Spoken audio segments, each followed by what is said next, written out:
What's up, guys? It's Kai from Freelancer Summit, and I'm super excited today because I'm interviewing another Kai, and this is like the first time ever in the history of forever that I've ever interviewed another Kai. So, Kai Davis, welcome, friend. Thank you so much. Honored to be here. Pleasure to meet another Kai. Yes, this is so exciting. So, you guys, check this out. Kai Davis is an outreach consultant in Eugene, Oregon. I'm actually from the Pacific Northwest, so we were kind of bonding about that before the interview. Super exciting stuff. This is actually what Kai does. I just kind of want to fill you guys in really quick before we jump into questions with them. He is an outreach consultant in Eugene. He helps bootstrappers, product creators, self-fund startups, single founder companies grow their audience and promote their best products and content. So I know y'all's ears are going up. You're going to want to take notes, pay attention. We are so excited to have your expertise here today, Kai. So this is really great. What we're going to really be working on diving into today is standing out from that sea of competition and really learning how to showcase your unique talent, because there are a lot of freelancers out there, right, Kai? There are hundreds, thousands, and if you're a commodity freelancer, if there isn't something unique or special that showcases the value you're able to deliver to the client, why would a client pick you over somebody else? And I think that's key to what we'll be talking about today. Exactly. So what do you think is the number one benefit to really try to stand out and be unique? Like, why? I think it's because when a client evaluates your services, they can either look at you through the frame of, oh, you're a developer, oh, you're a designer, oh, you're good at doing this skill. The metaphor I often use is like, you're great at swinging a hammer.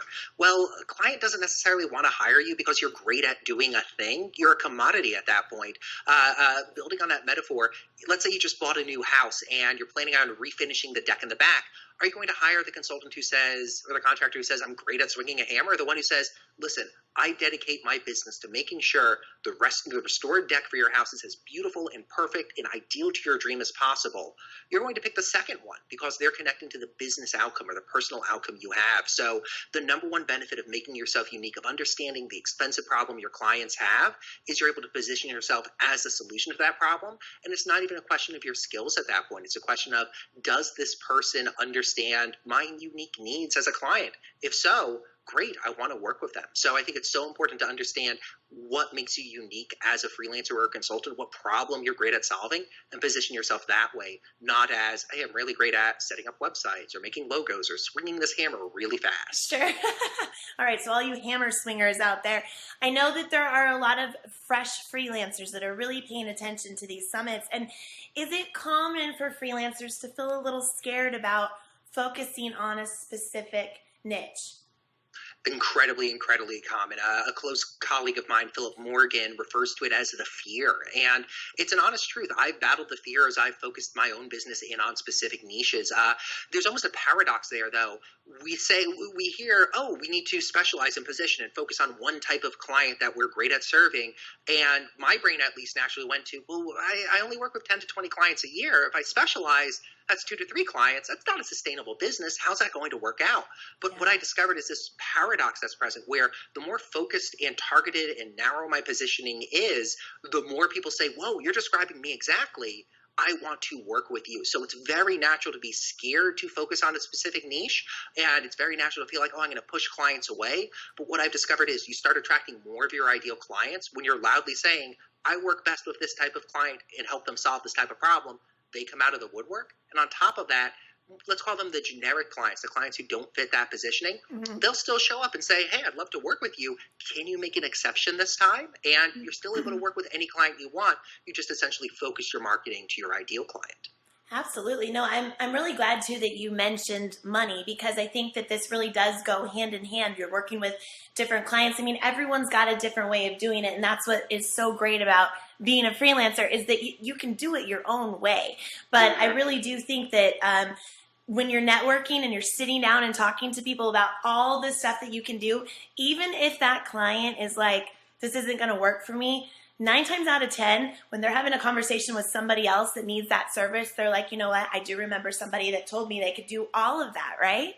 Yeah, but I think of it as a referability moment. If we have targeted positioning, if we're able to say, like, this is the market I serve, this is the problem I help them solve, we stick out in the mind of potential clients, prospects, friends, family. If I say, I make websites, people will be like, I might know somebody who needs a website. If we say, I help dental offices get more patients by improving their online presence, suddenly we're like, oh, I have a dentist I see. Maybe they need this person. Maybe they need this outcome. And it creates that moment of, oh, yeah, I know somebody who'd be perfect for you to work with.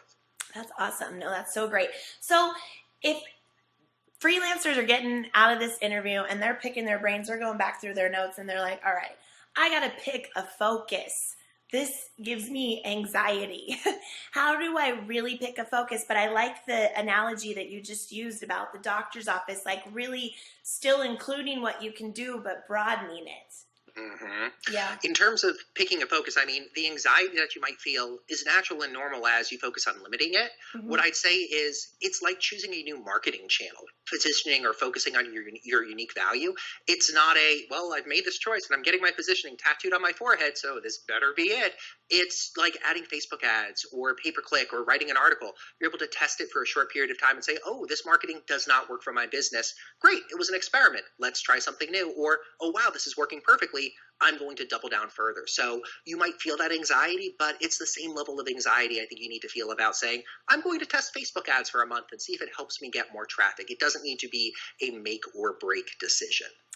Okay, that's great. Now tell me too, if you're working with a client and you've got this kind of broad spectrum, is there a way that you can also pull in other freelancers if, say, you know that you're already helping them with the service that they definitely need, but they're like, hey, we need this, and you know that you don't do that. You still want to capitalize on that opportunity, right? Mm-hmm. Very much so. I think there's a couple of different ways you could approach it. If you're comfortable working with subcontractors, then it's easy to say like, well, I don't do this, but as part of our project, we can increase the scope and I'll help solve this additional problem. What I personally prefer to do, because I don't necessarily like to do subcontractor management on projects or be that middleman, is say, hey, you know what? You've identified a problem here, and it would improve your business if we focused on fixing this problem. I don't specialize in solving that problem, but I have one or two colleagues who do. Let me introduce you to them, and they'll be able to help solve that problem. So doing that handoff, providing value on both sides, connecting them with somebody who I know is an expert at solving that problem. The client wins, my friend wins, and you as the consultant, you win as well, because suddenly you've connected your client with somebody who will be able to provide more value for them. That's awesome.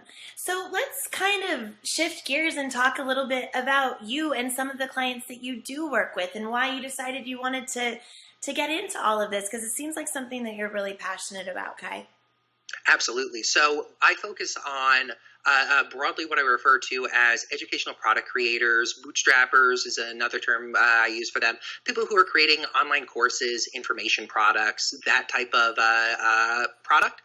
I decided to focus on that because I've always had a passion for that industry. I like studying it from the outside. I've launched numerous information products of my own. And I said, well, hey, I understand this audience. I understand the pains and problems that they're experiencing. Hey, here's an opportunity. I already know the expensive problems they're experiencing as they build their business. So let me target and say, well, I'm going to work with this audience segment to help them get more sales, grow their audience, get more eyeballs on their content, all things that they need. Yeah. And it became a natural progression to building a business that targeted that audience. That's exciting. And that's exciting. Freelancers, are you hearing this? This is exciting. If you are a freelancer, chances are you are the type of person that wants to be in control of your life. You want to do the things that you're passionate about, and that's it. So This is so great. Talk to me about some of the clients and stuff that you're working with. Absolutely. So one of the primary clients I work with is Double Your Freelancing. It's an educational site aimed at freelancers to help teach them how to charge more money, raise their rates, build a better life for themselves as a freelancer. And I work as the director of marketing and partnerships as an external consultant there. So I manage marketing campaigns and work with the founder to conceive and launch of new products. That's exciting. So you're not very busy. You're just sitting around twiddling your thumbs all the time, it sounds like. Well, I like that, we're talking about online. Let's talk about like the power of the internet and just the reach that people have as freelancers that they can really take advantage of. Absolutely, absolutely. What I love about this world we live in now is like, I live in Eugene, Oregon. It's a very small town. We have like 130,000 people. Somehow it's the second largest town in Oregon. I don't know how. But I'm able to operate what essentially is a multinational consulting company from my home in Eugene because of the internet, because I have such focused positioning, because I'm able to say, I help this specific target market solve these problems. People from around the world are starting to seek me out and say, well, Kai, can you help my business overcome this challenge or overcome this obstacle? I have clients in Japan, in Spain, in the US, in Canada, in South America, and it's just been wonderful for me to grow my business this way. And I really credit the power of the internet. Interviews like this, appearing on podcasts, writing authority content pieces as guest articles, all act as sort of a gravitational field around me, pulling in the right people who say, oh, wow, this is great content. This helps me understand how to solve this problem in my business. What's the next step? How could I learn more? How could I work with this person? So I really credit the internet to allow me to build a business of my dreams. I could pick up my laptop, jump on a plane, and be anywhere, and my business continues. That is so exciting. So be confident. Utilize the resources that you have. I mean, you haven't had to get on a plane to go to China to have conversations. Do you know what I mean? It's a quick email. It's following up. It's being organized. You have a lot of things that you're juggling, Kai. So let's talk about the importance of maybe having an organizational plan in place so that you can make sure that you're giving every single client 100%.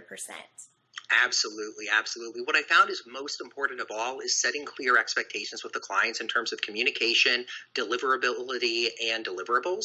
So as soon as I take on a new project with a client, I'm very clear at saying, like, these are my office hours. This is how you could get in touch with me. This is how we could work together best. Mm-hmm. These are the communication channels we'll be using. So there's never any thought in a client's mind of like, how am I supposed to reach Kai? Do I Slack him, email him, text him? What am I supposed to do?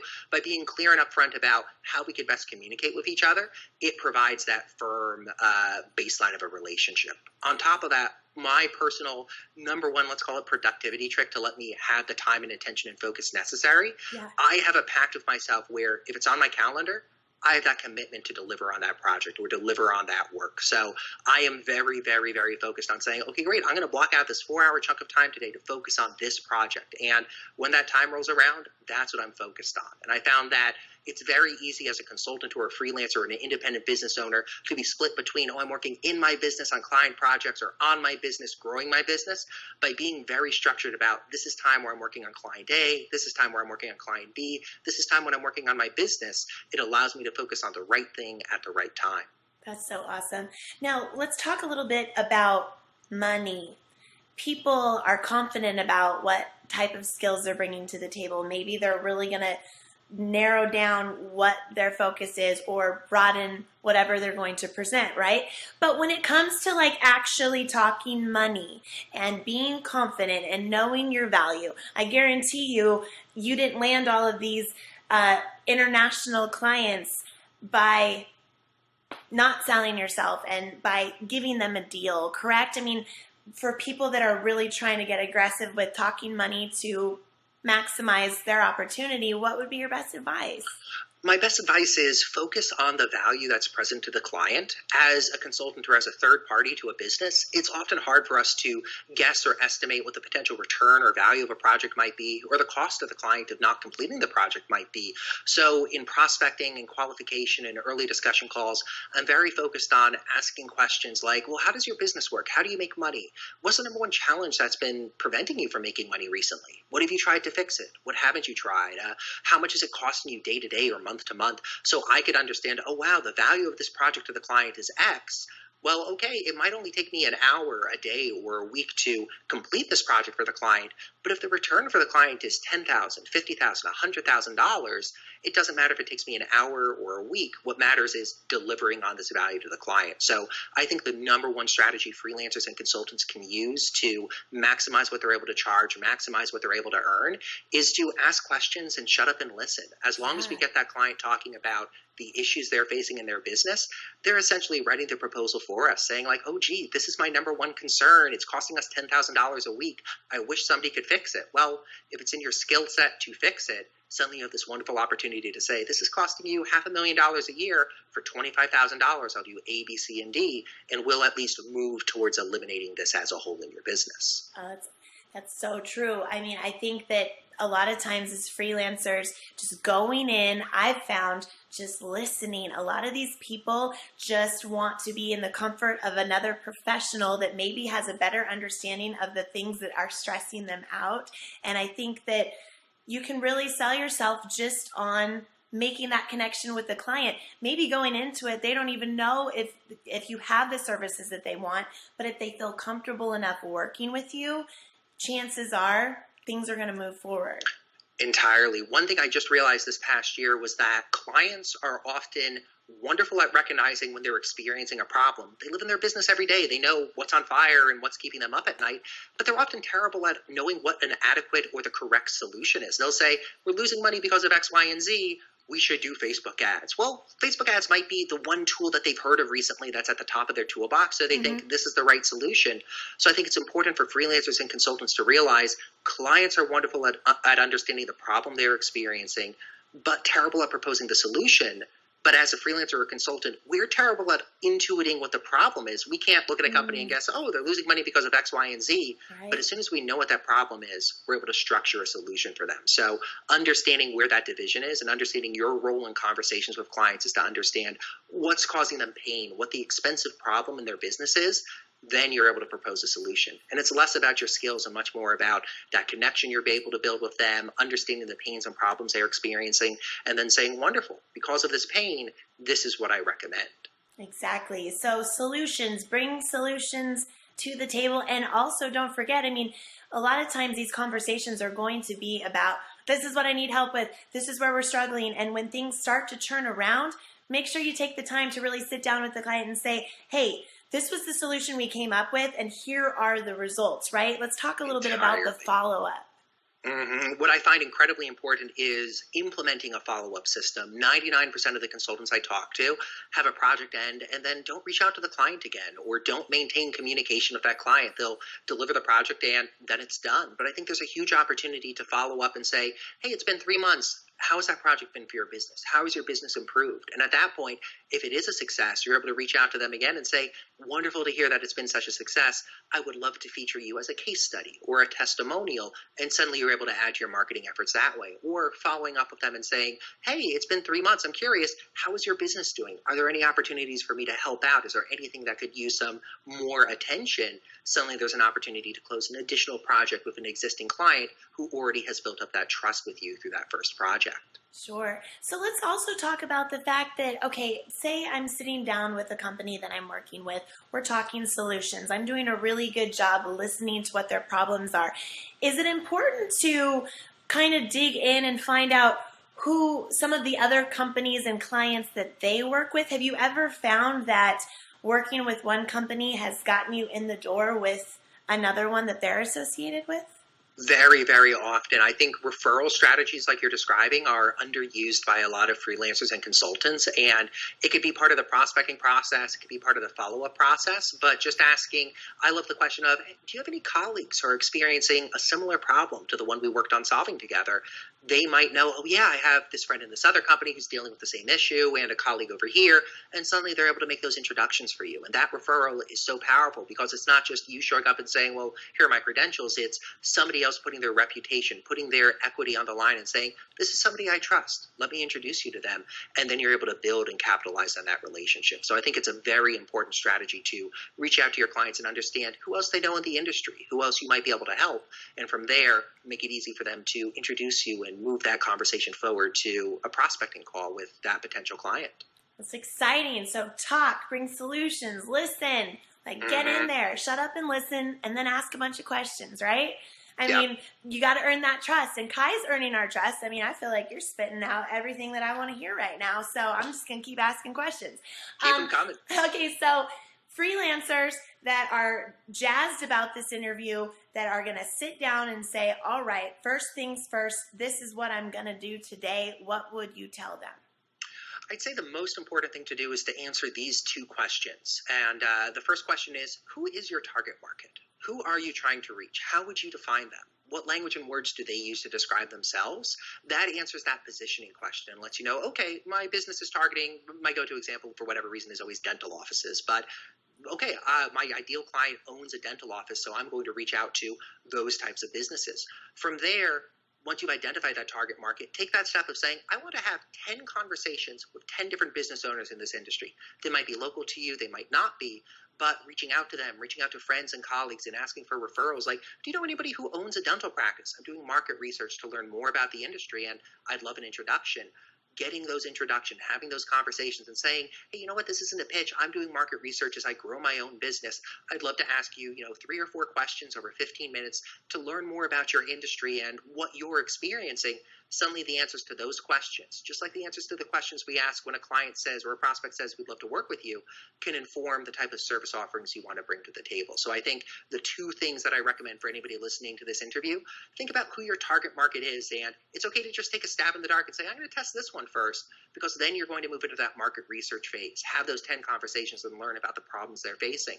You might come out of the market research phase and say, oh gosh, I can't solve these problems. I'm not interested in them. Great, we discovered this is not the right audience for you. Go back, pick a new target market, do market research again, and through this procedure, you're able to discover who the right market is for you and what the problems they're experiencing are that you're able to present solutions to. I love it. I love it. So test the waters and be flexible. And that's another thing. So you're trying to figure out what your target market is and say you really think this is exactly what it is. You hit those 10 conversations, and then through those conversations, maybe you realize I need to tweak some things. So it's important to be flexible and to grow with the process, right? Entirely. What I often see people do as they go through the market research process is start those conversations that they might discover, wow, there's a lot of expensive problems here. I've talked to 10 business owners. 8 of them are experiencing this similar problem and it's costing them thousands or tens of thousands of dollars, but that's not quite in my skill set. Well, you get to ask yourself a wonderful question there. Do I, as a freelancer or consultant, want to grow, acquire a new skill to solve this problem for my clients? If so, wonderful. Invest the 10, 20, 30 hours in understanding the problem and how to present a solution for it. And then you have a new skill you're able to present to a market to solve a problem that you know that they're experiencing. That's so great. Well, this is all good stuff. I hope everybody's taking really good notes because Kai is on fire. Kai, are there other things that you want to touch on that I haven't asked you yet? I think a big part of the process is client intake and understanding what a client intake process should look like or could look like. Oftentimes I'll talk with freelancers or consultants who are starting out and they'll tell me, I have a lot of people approaching me to work together and we have these conversations, but 1 out of 10 of them is a good client. 9 out of 10, I'm just wasting my time on these calls. I think by implementing a client intake process, and I put together the framework for one at clientintakecheatsheet.com, is a wonderful way to screen prospective clients as they reach out to you and understand if you're a good match for their business. I like how it also frames you as the one in control of the conversation. We aren't just waiting for somebody to call and say, I really need a website. Can you build me a website? We're putting a wall in front of us and saying, well, if you want to work with me, step 1 is to apply and tell me about your business, and then I'll decide if I'm able to help you. So by putting up it could be a couple of questions you ask them before you schedule a call. It could be an application form on your website. Whatever it is, having a few speed bumps in place. So prospects who want to get in touch with you have to tell you about their business, explain why they think they'll find value in your services before you get a call with them. Well, that allows you to cherry pick and say, this is somebody I think I'll be able to help. This seems like an exciting opportunity. I want to talk with them. This one, I'm not going to be able to help. I'm going to turn this opportunity down and direct them somewhere else. It's empowering, too, to be able to do something like that because I feel like it adds to your confidence. It adds to people see that, too, and then it adds to your worth. And then it's like, well, dang, if they're willing to put this little speed bump in place, obviously there's a reason for it. There's got to be some type of need. Just like some of my favorite restaurants when I lived in Los Angeles, you'd have to make a reservation like 3 months out in order to get in, but people still did it because there was the value in that, right? Entirely. I think about the experience of going to a doctor. You can't just show up at your doctor's office in 5 minutes and be like, hey, my elbow hurts. Can you help me fix this? You have to call and set an appointment, and you sit down and fill out an application and tell them about your medical history, and then you get to talk with them where you have a conversation about questions. What are you experiencing? How does it hurt? What triggered this problem? And they're essentially qualifying you as a patient or a customer for them. I think we need to appropriate that same methodology, that same idea. We as consultants and freelancers are the one in power. We are the empowered ones. When a client approaches us, it's perfectly fine to say, well, great, to make sure I'm able to serve your needs, step 1, step 2, step 3, apply here, tell me about your business, answer these questions, and then I'll let you know if I'm able to help. It puts us, I think, in the proper position of power, and it puts us in the proper position of respect. I love it. And we're all about empowering y'all freelancers. So wait and write this down right this second. Client intake cheatsheet.com, right? Yep. Let's talk about what are some other tools and stuff that are connected to you that people can follow you, follow your moves, keep up with you online, Kai? Absolutely. So I have a free outreach course. So if anybody in the audience has ever struggled with the question of, hey, I'm trying to email, prospects or past clients or do outreach to people to build relationships, but my emails aren't getting read or aren't getting responded to, I've put together a free 5-day course on how to write emails that people want to reply to. And people could find that at freeoutreachcourse.com. I also run an Ask Me Anything on my website at doubleyouraudience.com/AMA. And anybody who has questions about freelancing or consulting or building relationships online can just drop their questions in there and start that conversation. I usually respond within 2 or 3 days, but it's a great public-facing repository of knowledge about the consulting industry as a whole. That is so great. Well, Kai, gosh, it's always great to sit down with these freelancers, and Freelancer Summit is really creating this platform for us to really bring it all together. And it's so great to sit and talk with you. You're an inspiration to so many freelancers, and I know that if people really pay attention to the things that we talked about today, I have no doubt that the next time we sit down and talk to you, we're going to hear from some people that had some really great success stories. So. Absolutely. And thank you so much for having me on. It's been an honor to chat with you and share some insights with the audience. Absolutely. I mean, we're making history. Kai and Kai, Freelancer Summit. So make sure you keep up with Kai online. Of course, we'll probably put up all the links to everything for you so you can follow up. And if you have success or you have some things that you'd like to share with us, some stories, please do. We always love hearing from you, and we wish you all the best. So get out there, get working, and we'll see you again soon. Bye, guys.